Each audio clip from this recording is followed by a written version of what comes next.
주신 말씀 함께 봉독하시겠습니다. 구약 성경 창세기 1장 27절과 28절의 말씀입니다. 창세기 1장 27절과 28절의 말씀입니다. 우리 두 절의 말씀을 우리 합독하도록 하시겠습니다. 같이 읽습니다. 시작. 하나님이 자기 형상 곧 하나님의 형상대로 사람을 창조하시되 남자와 여자를 창조하시고 하나님이 그들에게 복을 주시며 하나님이 그들에게 이르시되 생육하고 번성하여 땅에 충만하라. 땅을 정복하라. 바다의 물고기와 하늘의 새와 땅에 움직이는 모든 생물을 다스리라 하시니라. 아멘. 이 시간 안성용 담임 목사님 나오셔서 복음설교 1번 사랑받기 위해 태어난 우리라는 제목으로 하나님 말씀 선포하십니다. 선포된 말씀에 은혜가 있기를 축복합니다.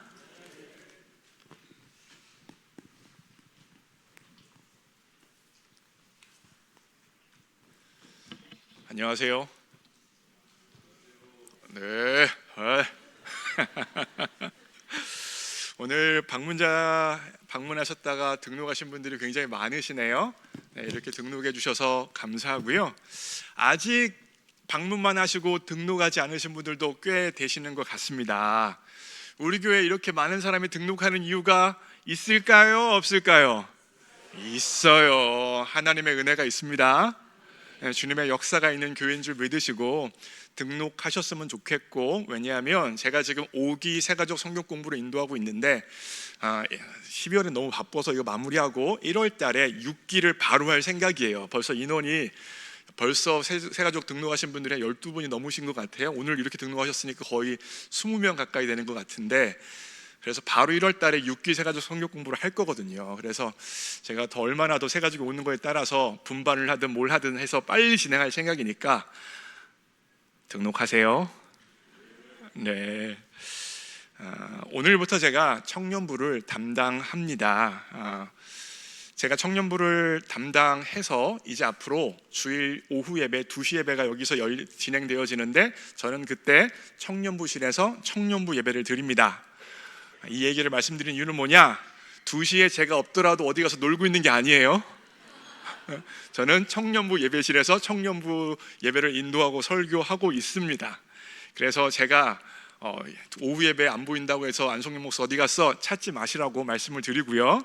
제가 가능하면 청년부 설교를 빨리 마치고 여러분들 예배 마치시고 퇴장하실 때 인사를 드리려고 노력은 할 텐데, 예배가 좀 더 늦게 끝날 수도 있고 여러 가지 변수들이 있을 수 있으니까 인사할 때도 제가 없더라도 안성용 목사가 사역을 열심히 한다는 걸 믿어주시기 바랍니다. 제가 청년부를 담당한다고 하니까 저에 대해서 걱정해 주시고 염려해 주시는 분들이 상당히 많습니다. 아니, 담임 목회하기도 바쁜데, 장명도 어려운데 바쁜데 청년부까지 할 수 있겠나, 저를 사랑해 주시는 마음으로 염려, 걱정해 주시는 분들이 많습니다. 저도 솔직히 조금 염려도 되기도 합니다. 예를 들면 오늘 아침에 월삭 새벽 기도가 있었죠. 그리고 했죠. 제가 설교했죠. 1부 예배, 2부 예배 설교하죠. 그리고 나서 1시에 새가족반 성경 공부를 인도합니다. 그리고 나서 청년부 설교를 하고요. 그리고 나서 1박 2일 사역자 퇴소회를 떠납니다. 물론 매주 퇴소회가 있는 건 아니죠. 하지만 보통 주일날 오후에 제가 성도님들이랑 약속이 있고 만남이 대부분 약속이 있습니다. 그러니까 주일날 항상 빡빡한 스케줄로 운영되어질 뿐만 아니라 주중에도 사역이 많은 것은 사실입니다.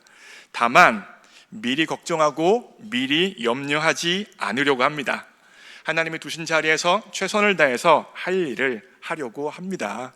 잘 감당할 수 있도록 기도해 주시고요. 한 가지 더 말씀을 드리면, 제가 1부 예배 설교하고 2부 예배 설교하고 청년 설교를 다른 설교하지 않을 거예요. 1부, 2부 설교했던 것 동일한 내용을 가지고 청년부 예배에서 설교를 할 예정이에요. 그래서 그동안 우리 청년 교사들이 1부 예배 나오고 또 기관 예배 드리고 청년 예배 드리라 어려운 영역도 좀 있었는데, 1부 예배보다는 청년부 예배에 나올 수 있도록 인도할 생각이고, 그래서 청년들이 청년부 예배도 드리고 청년 목장 모임을 소그룹함을 통해서 공동체성을 강화하려고 해요. 제가 나이가 더 들면 청년부를 담당할 수가 없습니다. 60 먹어 살 수는 없잖아요. 조금이라도 빠를 때 우리 교회 청년들을 말씀으로 잘 훈련시키고 세우려고 하는 것이니까 여러분들이 기도해 주시기를 부탁의 말씀을 드립니다. 설교 들을 준비 되셨죠? 반갑습니다. 사람을 아닌데 뭐였죠? 맨날 하는 건데 맨날 하는 건데 갑자기 헷갈렸어요. 그렇죠. 예수님을 알고 알게 하는 목자 안성용입니다. 오늘은 대림절입니다. 무슨 말이냐면 예수님의 초림을 기억하고 예수님의 재림을 사모하여 기다리는 기간이 바로 4주간의 대림절의 기간입니다. 성탄절을 기다리는 대림전에 이번 주부터 해서 복음설교 시리즈 4주 동안 하려고 합니다. 오늘은 사랑받기 태어난 우리라는 이야기로 가지고 설교를 할 거고, 다음 주 8일 15일에는 죄란 무엇인가에 대해서 이야기할 거고, 22일에는 예수님을 영접하는 것에 대해서 쭉 이야기할 거예요. 각 주마다 설교가 의미 있지만 4주 설교를 전체적으로 보면 더 의미 있고 복음의 의미가 여러분과 제 마음에 굳게 내려지게 될 것입니다. 이와 같은 은혜와 함께 성탄절을 맞이하기를 원하는 마음으로 4주 시리즈 설교를 준비했으니 오늘 설교 들으신 분들은 4주 꼭 들어주세요. 대답 안 해요. 네, 감사합니다. 제가 여러분에게 당신은 누구입니까? 라고 질문을 던지면 여러분들은 어떻게 대답하시겠어요? 여러 가지 대답이 가능한데 일반적으로 내가 어떤 사람인지를 나타낼 때 내 이름을 말하는 경우도 있지만 내가 가지고 있는 타이틀을 말하는 경우도 굉장히 많습니다. 저를 예로 들면 저는 아들이고요, 남편이고요, 아빠고요, 목자고요, 목사고요, 그리고 미국에서 공부해서 박사 받았으니까 박사고요, 그리고 책을 2권 썼으니까 책의 저자고요, 미국에서 담임 목회도 했지만 교수 사역도 했어요. 그래서 교수라고도 불렸습니다. 근데 일반적으로 사람들은요, 이와 같은 타이틀을 가지고 자신의 존재의 의미와 가치와 중요성을 느끼게 되어집니다. 예를 들면 이런 거예요. 이제 제 아버지가, 제가 미국에서 담임 목회할 때 어머니랑 아버지가 낮에 이제 은퇴하셨으니까 그렇게 많은 일이 있지 않으니까 매일 등산을 하셨어요. 집 뒤에 있는 등산을 하셨는데, 등산을 하시다 보면 사람들이랑 인사도 하게 되어지고 매일 만나던 사람들을 또 만나게 되어진대요. 그래서 등산을 하면서 만났던 사람들, 휴게실에서 만나는 사람들이랑 통성명도 하고 이야기하다 보면 연세가 다 지긋한 분이시니까 자제분은 뭐 하시는 분이십니까? 라고 물어본다고 합니다. 그러면 제 아버지는 제가 목사이면서 교수였죠. 목사이고 교수인데 목사란 얘기는 하지 않고 내 아들 미국에서 교수입니다 그래요. 내 아들 교수예요. 미국에서 박사했고 미국에서 교수하고 있어요 라고 굵은 목소리로 말씀하시는 것 같아요. 생각해 보세요. 왜 목사라고도 말할 수 있는데 굳이 목사라고 말하지 않고 교수라고 말하는 거예요? 물론 사실이에요. 미국에서 제가 목사도 했고 교수도 했으니까 어느 걸 말해도 거짓말은 아닙니다. 사실이죠. 근데 목사란 말은 왜 안 하고 교수란 말을 왜 하는 것입니까? 교수가 가지고 있는 그 타이틀이 가지고 있는 존재의 의미와 가치와 중요성이 있기 때문에 그래요. 그래서 부모에게 있어서 자식은 또 다른 나거든요. 내 자녀가 이렇게 존재의 의미와 가치와 중요성이 있으니까 나도 그와 같은 사람이다 라는 것을 은연중에 나타내는 것입니다. 그런데 지금은요, 저는 더 이상 교수가 아닙니다. 이제 가르치지 않아요. 미국에서는 전도학도 가르치고 선교적 교회도 가르쳤었어요. 제가 가르치던 과목들인데, 근데 더 이상 그와 같은 과목을 가르치지 않으니 저는 교수가 아니에요. 그러면 교수라는 타이틀이 떼어졌으니까 저는 더 이상 중요하지도 않고 의미 있지도 않고 가치도 없는 사람일까요? 세상적인 시각에서는 그럴 수 있다는 것입니다. 세상에서는 사람이 가지고 있는 그 타이틀이 그 사람의 존재의 의미와 가치와 중요성을 결정해요. 그래서 많은 사람들이 대부분 나는 이런 사람이야, 나는 이렇게 중요한 사람이야, 나는 의미 있는 사람이야, 이걸 나타내고 인정받고 싶어서 열심히 공부하고 돈도 열심히 벌고 회사에서 승진하기 위하여서 노력도 하고 다양한 방식으로 나의 의미와 가치와 중요성을 증명하려고 노력하며 인생을 살아갑니다. 제가 작년 초까지 미국에서 이제 목회를 했었잖아요. 블루밍턴에서 목회했어요. 여기 블루밍턴 우리 교회 성도님들은 다 아실 테고 방문하신 분들은 잘 모르실 텐데, 블루밍턴에서 목회를 했는데 세상적으로 말하면 대기업 직원은 아니고 중소기업의 조그만 중소기업 다니는 재미있게 다니는 직원 정도라고 말씀을 드릴 수 있어요. 그러다가 2021년에 제가 3주간 한국을 방문을 했어요. 미국에서 담임 목회하다가 그러다가 대기업에서 활동할 기회가 생겼습니다. 제가 3주간 한국에 방문했을 때 모교에서 설교 한번 했었고 서울 강동 지역에 한 1,500명 모이는 교회에서 설교했었고 마지막으로 설교했던 데가 강남중앙 침례교회에서 설교를 했어요. 여기는 대략 한 5,000명 이상 모이는 교회고 강남중앙 침례교회 담임 목사님이 최병남 목사님인데 이분이 인터넷에서 영향력이 굉장합니다. 이분 설교 보통 조회수가 몇만이 넘어요. 몇만. 안성현 목사 설교 조회수는 얼마일까요? 200 조금 넘어요. 200 될까 말까. 자, 질문이에요. 제가 모교회에서 설교하는 게 부담스러웠을까요? 1,500명 모이는 교회에서 설교하는 게 부담스러웠을까요? 강남중앙 침례교회에서 설교하는 게 부담스러웠을까요? 여러분이 저시라면 뭐가 부담스럽고 뭐가 힘들었을까요? 강남에서 설교하는 게 더 부담됐겠죠? 네. 솔직히 그때 강남중앙 침례교회에서 설교하려니까 부담스러웠어요. 왜 부담스러운 거예요? 내가 이 큰 무대에서 안성용 목사 이렇게 설교할 수 있는 사람이야 라고 인정받아야겠다고 생각하고 있으니까 부담스러운 겁니다. 나 이렇게 설교할 수 있는 사람이야 보여주고 증명하고 드러내려고 하니 부담스러운 겁니다. 사실 일반적으로 생각하면 대형 교회에 가서 설교하는 게 인지도적인 측면에서 도움이 된다는 건 분명합니다. 제가 2021년에 강남중앙 침례교회에서 설교를 했는데 제가 설교한다고 주변 사람들한테 알리지도 않고 말하지도 않았어요. 그런데 설교하고 나서 몇몇 사람들한테 저한테 연락이 왔어요. 한 대여섯 명 왔던 것 같아요. 너 어떻게 그 교회 가서 설교했냐? 너같이 미국 시골에서 목회하는 애가 어떻게 최병남 목사님을 아냐? 너 생각보다 설교 잘하더라. 그런 연락들이 많이 왔어요. 나중에 제가 한 설교를 보니까 유튜브 조회수가 강남중앙 침례교회에서 설교했던 설교 조회수가 4,000이 넘더라고요. 제가 유명해서 그렇게 많이 나오는 거예요? 아니에요. 그 교회 유튜브로 설교 예배 드리시는 분들, 설교 들으시는 분들이 알고리즘에 따라서 제 설교도 보시고 들으신 겁니다. 엄청나죠? 엄청나요. 인지도적인 측면에서 생각하면 이런 사실을 고려하면 마음에 부담이 되어지는 것입니다. 그래서 그 교회에 가서 설교하기 전에 제가 설교 준비를 하면서 기도했던 건 단 한 가지입니다. 하나님, 사람을 보고 사람에게 인정받으려고 설교하지 않게 해주세요. 나 자신을 증명하려고 설교하지 않게 해주세요. 대신 하나님을 증명하도록 설교하게 해주세요. 하나님이 드러나는 설교를 하게 해주세요.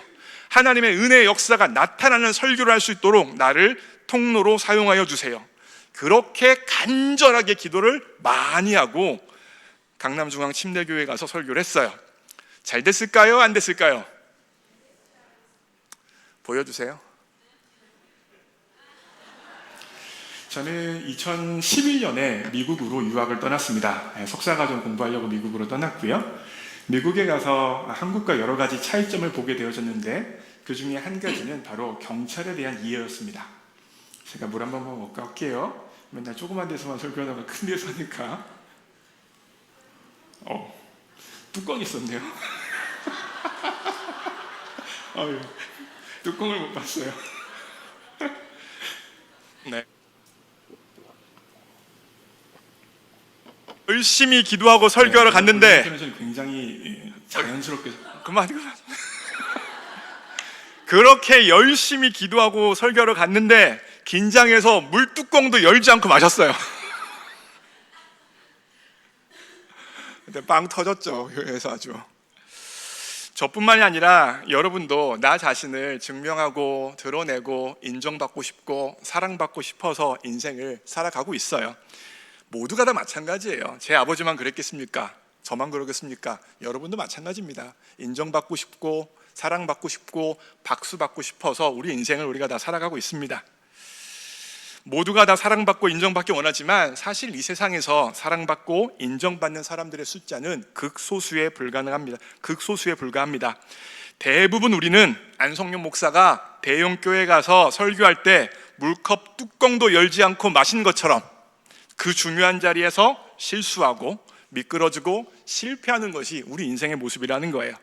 무슨 말입니까? 대부분의 우리는 그렇게 사랑받고 인정받기 원했는데 그 사랑, 그 인정받지 못하고 삶의 자리에서 살아간다는 것입니다. 나는 뛰어나지도 탁월하지도 않습니다. 매력적이지도 않고 실력이 있지도 않습니다. 사랑받고 인정받을 만한 것들이 내 삶의 자리에 별로 보여지지 않는다는 것이 바로 우리들의 삶의 문제점입니다. 저는 어렸을 때 그래도 감사하게 사랑이 많으신 부모님 안에서 부모님 가운데 자라났습니다.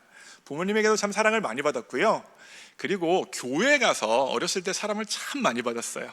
초등학교 때, 중고등학교 때 선생님들, 교육자분들 그리고 형, 누나들한테 사랑을 참 많이 받으면서 자라났습니다. 왜 이렇게 나를 사랑을 많이 해줬을까? 굉장히 의아한 경우가 굉장히 많았는데 지금 생각해보면 아마도 어리숙하고 구멍이 많아서 불쌍해 보여서 사랑을 해줬던 것 같아요. 제 리더십은 약함의 리더십이죠. 제가 뭐라고 설명하죠? 제 리더십을 불쌍해서 도와주고 싶게 만드는 리더십. 어렸을 때부터 한 리더십 했던 것 같아요. 그렇게 많은 사람들이 저를 도와주고 저를 섬겨주고 세워줬던 것 같습니다.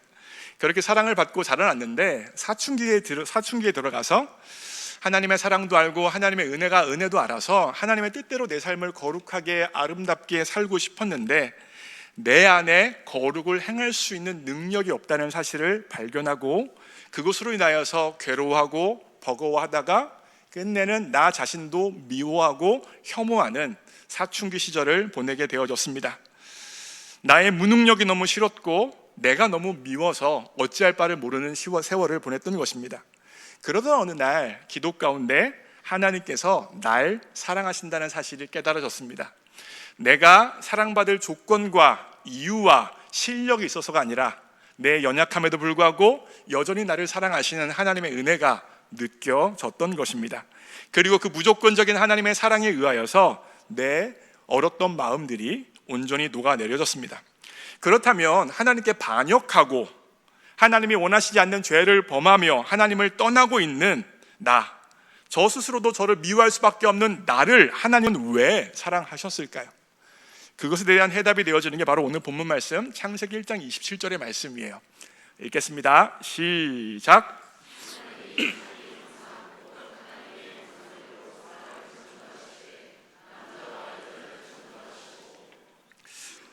하나님이 사람을 창조하셨을 때 하나님의 형상으로 창조하셨다고 말씀해 주고 계십니다. 창세기 1장 26절에 보면 우리의 형상을 따라 우리의 모양대로 만드셨어요. 여기서 형상에 해당하는 영어 단어가 이미지예요. 이미지란 단어를 꼭 기억해 두세요. 이미지예요. 하나님의 형상에 해당하는 단어가 뭐라고요? 이미지. 다음 파워포인트 누르세요. 네, 이미지예요. 이미지. 제가 대학교 다닐 때 가끔 가다 들었던 말이 있습니다. 무슨 말이냐면 너 배용준 이미지다. 지금 빵 터진 웃은 사람 누구예요? 비웃은 것입니까? 배용준 이미지다 이런 말을 들었어요. 하나님 형상할 때 형상이 영어로 이미지라 말씀드렸어요. 저한테 사람들이 배용준 이미지다라는 말의 의미가 무엇입니까? 제가 배용준이라는 거예요? 아니에요. 저를 보면 배용준이 보인다는 겁니다. 배용준이랑 유사하다는 겁니다. 배용준이랑 닮았다는 거예요. 아니라고요? 사진 하나 보여줘 보세요. 이 사진은 안 닮았죠? 막 이렇게 끄덕여. 다음 사진 보여주세요. 이 사진 좀 닮지 않았어요? 저 20대 때 저렇게 생겼어요. 저 왼쪽 사진은 좀 안 닮았지만 오른쪽 사진 저 20대 때는 약간 비슷한 느낌이 이미지가 있어요. 이미지 똑같다는 거 아니에요? 이미지가 있습니다. 사실은 100m 배용준이라고 했어요. 100m에서 보면 배용준 이미지가 느껴진다 이 정도였습니다. 제가 이와 같은 이야기를 드린 이유가 있어요. 하나님의 형상이 이미지인데 히브리어 원어가 젤렘이라는 단어인데 형상에 해당하는 히브리어가 이 이미지란 말은 히브리어 원어가 가지고 있는 젤렘의 의미를 온전히 설명하지 못합니다. 이미지라고 그러면 어떤 모습이에요? 이미지는 외형이에요. 근데 하나님의 형상에 해당하는 젤렘이라는 히브리어 단어는 외적인 모습이 아니라 외적 모습보다는 내적인 성품에 더 관련되어져 있습니다.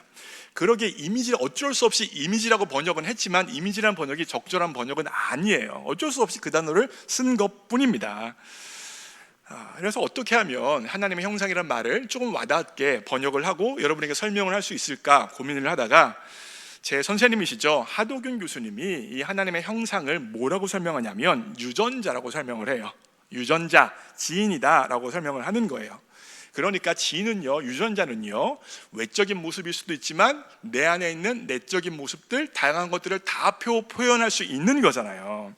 그래서 조금 논리적 비약은 있지만 저는 하나님의 형상을 유전자라고 설명해 보고 싶습니다. 하나님이 나를 사랑할 수밖에 없는 가장 중요한 이유가 무엇입니까? 하나님의 형상, 하나님의 유전자로 우리가 창조되어졌다는 것입니다. 저에게 아들이 있고 딸이 있어요. 제 아들이 저랑 유전자가 비슷한지 한번 봐주세요. 제 아들의 사진은 이래요. 제 아들이 저렇게 생겼고 우리 희찬이고, 딸은 이렇게 생겼어요. 희주예요. 어떻게 유전자가 좀 통해 보이십니까? 제 아들이고 딸이에요. 올해 9월 달에 제가 미국 갔을 때 아들, 딸과 사진을 찍었습니다. 솔직히 말하면 제 아들, 딸이 그렇게 잘생기거나 이쁘진 않습니다. 제가 인정합니다. 미안하다 얘들아. 솔직하다 아빠는. 그러나 제 눈에는 가장 멋있고 아름답습니다. 제 딸이 제가 미국에 있을 때 이제 아침에 미국에는 고등학생들이 일찍 학교를 가요. 제가 미국에 있을 때 제 딸이 6시 45분인가 스쿨버스를 탔어요. 그거 타고 이제 학교에 가는 거예요. 근데 6시 45분에 스쿨버스를 타려고 그러면 새벽에 얼마나 이 아이가 피곤하겠어요. 늦게 자고. 아침에 일어나면 정말 고양이 세수만 하고 얼굴도 띵띵 불어가지고 버스를 타러 나가는 겁니다. 그런데 그 딸이 그렇게 예뻤습니다. 제가 제 딸에게 종종 말했어요. 아빠는 희주가 참 좋아. 네가 참 좋다. 우리 희주가 외형적으로 예뻐서 좋은 거예요? 공부 잘해서 좋은 거예요? 나에게 잘해줘서 좋은 거예요? 아니에요. 제 형상을 부여받아 창조되어진 내 딸이기 때문에 이쁘고 사랑스러운 겁니다. 이것이 바로 하나님의 형상대로 창조된 우리를 향한 하나님 아버지의 시각입니다. 우리는 하나님께 사랑받을 만한 존재라는 사실을 증명하려고 애쓰지 않아도 괜찮습니다. 스스로 하나님 앞에 의미 있는 인생이라고 드러내고 싶어서 발버둥 치지 않아도 괜찮습니다. 가치 있는 사람이라고, 살만한 사람이라고 주장하지 않아도 괜찮습니다. 왜 그렇습니까? 하나님의 형상으로 창조받았기에 우리는 이미 사랑받을 만한 사람이고, 이미 중요한 사람이고, 이미 가치 있는 사람이기 때문입니다. 세상은 우리에게 학력을 내놓으라고 이야기합니다. 돈을 내놓으라고 이야기합니다. 너의 성취가 무엇이냐고 이야기합니다. 너의 외형이 어떠냐고 이야기합니다. 사랑받고 인정받기 위해선 이와 같은 조건이 필요하다고 이야기하는데, 하나님께서는 그와 같은 조건이 없어도 괜찮다 말씀하십니다. 네가 나의 형상으로 창조받은 내 아들이요 딸이라 말씀하여 주시는 것입니다. 스바냐 3장 17절을 읽겠습니다. 시작. 너의 하나님 여호와가 너의 가운데 계시니 그는 구원을 베푸실 전능자시니라. 그가 너로 말미암아 기쁨을 이기지 못하시며 너를 잠잠히 사랑하시며 너로 말미암아 즐거이 부르며 기뻐하시리라 하리라. 잘 보세요. 너의 하나님 여호와가 어디 계세요? 너의 가운데 계시니 그는 구원을 베푸실 전능자이신데, 하나님이 너로 말미암아 기쁨을 이기지 못하시고 너를 잠잠히 사랑하시고 너로 말미암아 즐거이 부르신다 말씀하여 주십니다. 저는 스바냐 3장 17절을 묵상하면 떠오르는 이미지가 있습니다. 제가 제 자녀들을, 특별히 제 자녀가 아기였을 때가 생각이 나요. 아기들이 아가였을 때 뭐 합니까 여러분? 할 수 있는 게 뭐 있어요? 먹고 기저귀를 더럽히고 자는 것밖에 없습니다. 저를 위해서 설거지를 해줄 수도 없고, 돈을 벌어다 줄 수도 없고, 집안을 청소할 수도 없고, 아무것도 할 수 있는 게 없어요. 오직 먹고 하고 자는 것밖에 없는 거예요. 그런데 그와 같은 애를 바라보는데 얼마나 사랑스럽든지요, 얼마나 아름답든지요, 얼마나 귀하든지요. 가끔인데 아이를 그렇게 빤히 쳐다보고 있으면 눈물이 날 때가 있었어요. 너무 사랑스러운 마음에 가득 차서 눈물이 나더라고요. 이게 바로 하나님 아버지가 여러분과 저를 향하여 가지고 계신 시선입니다. 사랑하는 세빛가족 여러분, 우리는 고아로 이 땅에 던져진 존재가 아닙니다. 고아의 가장 큰 어려움은 무엇입니까? 나를 사랑해주는 부모가 없다는 것입니다. 나를 지지해주는 부모가 없다는 것입니다. 그래서 고아는 두렵고 무섭고 버겁습니다. 나 스스로 살아남아야 하고, 나 스스로 나를 지켜야 하고, 나 스스로 나를 증명해야 하기 때문입니다. 그런데 우리는 고아가 아니라 아빠 하나님이 계십니다. 제 딸 희주는 수영을 잘 못합니다. 어렸을 때 수영을 가르쳤어야 되는데 가르칠 기회를 놓쳤어요. 그래서 수영을 잘 하지 못한 채로 굉장히 많이 커버렸습니다. 그러던 어느 날 제가 희주한테 말했어요. 희주야, 아빠는 희주가 물에 빠져서 죽어가는 상황이라면 내가 죽으면서라도 너를 구할 거야. 그런데 널 구하다가 내가 죽으면 너 너무 슬프지 않겠니? 그러니까 수영을 배워라. 이게 논리적으로 무슨 이렇게 연결이 되는지 모르겠지만 제 마음에는 이게 연결이 됐어요. 굉장히 나름 생각해보면 설득력 있죠. 아빠 죽을 수도 있다, 수영 배워라, 이거예요. 협박하는 거예요 지금. 그런데 여러분, 우리가 고아가 아니에요. 우리를 사랑하신 아빠 하나님이 계십니다. 우리 대신 불구덩이에 들어가신 아빠 하나님이 계십니다. 어떤 불구덩이에 들어가셨어요? 십자가라는 불구덩이에 들어가셨습니다. 내가 잘했을 때예요? 내가 실력 있을 때예요? 내가 하나님의 율법을 다 지켰을 때예요? 내가 완전하고 온전할 때예요? 아닙니다. 죄인 되어졌을 때, 가장 약한 그 순간에, 가장 부족한 그 순간에, 아무것도 이룩하지 못한 그 순간에 우리를 사랑하시고 불구덩이 십자가로 들어가셔서 하나님의 사랑을 확증하셨습니다. 오늘 예배를 드리시는 새빛가족 여러분, 스바냐 3장 17절처럼 하나님은 지금도 여러분과 저를 사랑하고 계십니다. 우리는 사랑받기 위해 태어났습니다. 그런데 오늘 예배에 나오시면서 어떠한 마음을 가지고 나오셨습니까? 세상이 줬던 상처에 매여 있는 것 아닙니까? 나를 평가하는 기준에 매여 있는 것 아닙니까? 그것으로 인한 열등감 가운데 신음하고 있는 것 아닙니까? 나를 증명하지 못했다는 것으로 인하여서 절망하여 쓰러져 있는 것은 아닙니까? 이미 하나님이 우리를 사랑하시고 있음에도 불구하고요, 오늘 이 시간 하나님의 이 무조건적인 사랑이 여러분의 마음과 제 마음을 치유하기를 원합니다. 오늘 결단 찬양으로 잡은 게 있습니다. 당신은 사랑받기 위해 태어난 사람이라는 찬양인데, 이 찬양 우리가 언제 합니까? 아기가 태어나고, 우리 성도님들 얘기해요. 우리 성도님들 아기가 태어나고 처음으로 예배드리러 나왔을 때 여기 앞에 나와서 당신은 사랑받기 위해 태어난 사람이라고 불러주죠. 그 아이가 하나님을 위하여서 한 게 무엇입니까? 그 아이가 하나님 나라를 위하여서 기여한 게 뭐예요? 아무것도 없어요. 그런데 예배 나오자마자 처음으로 그 아이를 향하여 불러주는 찬양이 뭐예요? 너는 아무것도 하지 않고 어떠한 것도 없어도 사랑받기 위해 태어난 사람이야. 이걸 아이에게 마음속 깊이 심어주는 거예요. 너 잊지 마라, 사랑받기 위해 태어났다. 세상은 너에게 너의 가치를 드러내라고 하고 네가 사랑받을 만한 사람이라는 것을 증명하라고 말하는데 그 소리에 속지 마라. 너는 너 자체로 사랑받기 위해 태어났어. 이걸 아이가 처음 하나님 예배드리러 나왔을 때 그 심령에 심겨지게 원하는 마음으로 제가 이 찬양을 불러주는 거예요. 그렇게 하는 겁니다. 속지 말라는 겁니다. 너는 사랑받기 위해 태어났다는 겁니다. 사랑하는 성도 여러분, 속지 마십시오. 여러분과 저는 사랑받기 위해 태어났습니다. 하나님이 우리를 사랑하십니다. 내가 가지고 있는 조건이 아니라, 내가 가지고 있는 어떤 것이 아니라 아무것 없어도 하나님은 우리를 사랑하십니다. 그와 같은 마음의 고백으로 이 찬양을 할 텐데요, 제가 후렴 부분을 반복할 때 당신은 사랑받기 위해 이거잖아요. 여기서 후렴 부분 반복할 때 제가 성령인이라고 할 거예요. 그러면 여러분은 성령인 사랑받기 위해 태어난 사람 해야 돼요? 아니에요. 그 순간에 내 마음에 손을 딱 얹으세요. 가슴에 손을 얹으세요. 그리고 저는 성령인 사랑받기 위해 태어난 사람이라고 후렴을 부를 때 여러분은 여러분의 이름을 넣어서 부르세요. 나는 사랑받기 위해 태어났다. 하나님 앞에 인정할 수 있는 귀한 시간 되어주기 원합니다. 함께 찬양합니다.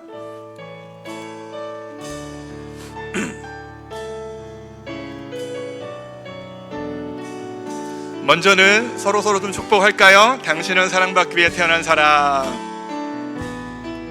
당신은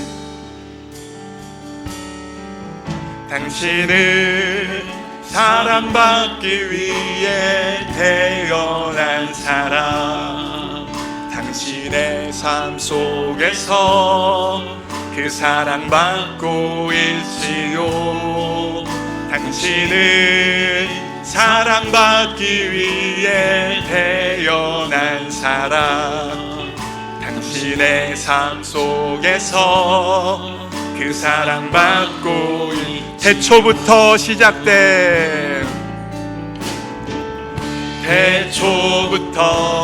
시작된 하나님의 사랑은 우리의 만남을 통해 열매를 맺고 당신이 이 세상에 존재함으로 인해 우리에게 얼마나 큰 기쁨이 되는지.